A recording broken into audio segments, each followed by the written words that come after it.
అయినా సరే ఇవాళ మీరు చేసిన దానికన్నా తక్కువ అప్పులు చేశారు. అది గమనించమని చెప్పి చెప్తున్నాను. ఇదే కాదు, అసలు మనం ఇంకా లోపలికి వెళ్తే మాకు చాలా ఆశ్చర్యంగా ఉంది.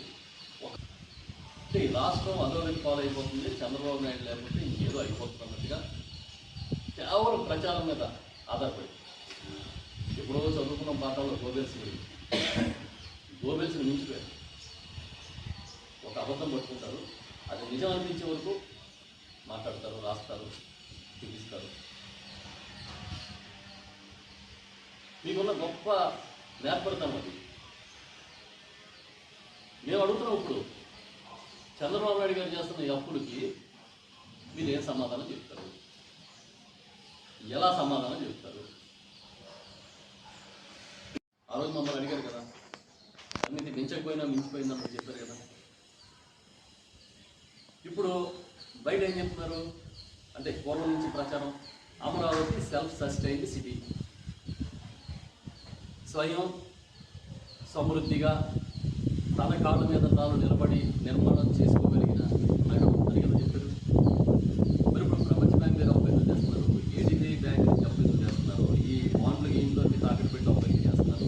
చిత్రం ఏంటంటే, ఈ 5,490 కోట్లు కాకుండా మళ్ళీ అమరావతి కోసం మరొక 8,000 కోట్లు అప్పు చేయడానికి కూడా ఇమీడియట్గా ఇప్పుడు ఏర్పాటు చేస్తుంది.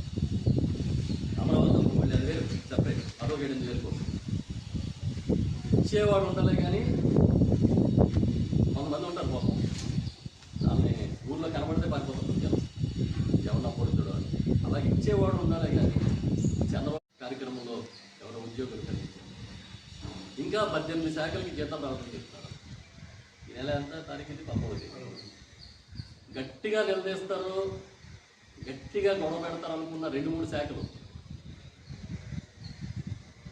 ఆ 2-3 శాఖలకి 2-3 కేటగిరీ ఉద్యోగులకు మాత్రం ఓటుదారికి వేసేస్తున్నారట.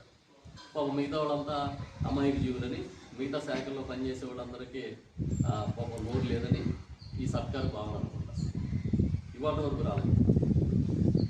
పైగా ఒక నాయకుడు చెప్తున్నాడు, రాష్ట్ర యూనియన్ ప్రతినిధులు ఎవరిని అడిగితే, ఈ నెల కదబ్బా, వచ్చే నెల కూడా రెడీగా ఉన్నట్టు లేట్ అవుతాయి అన్నారు. వచ్చేదేమో సంక్రాంతి నెల, ఇదేమో క్రిస్మస్ నెల. ఈ 2 పండుగ నెలల్లో ఖర్చులేమో తడిసినట్టు ఉంటాయి అందరికీ. రెడీగా ఉన్నారంట. ఏంటో ఈ గవర్నమెంట్ ఏం జరుగుతుందో. ఆ రోజేమో ఇదే విధంగా బెవరేజ్ కార్పొరేషన్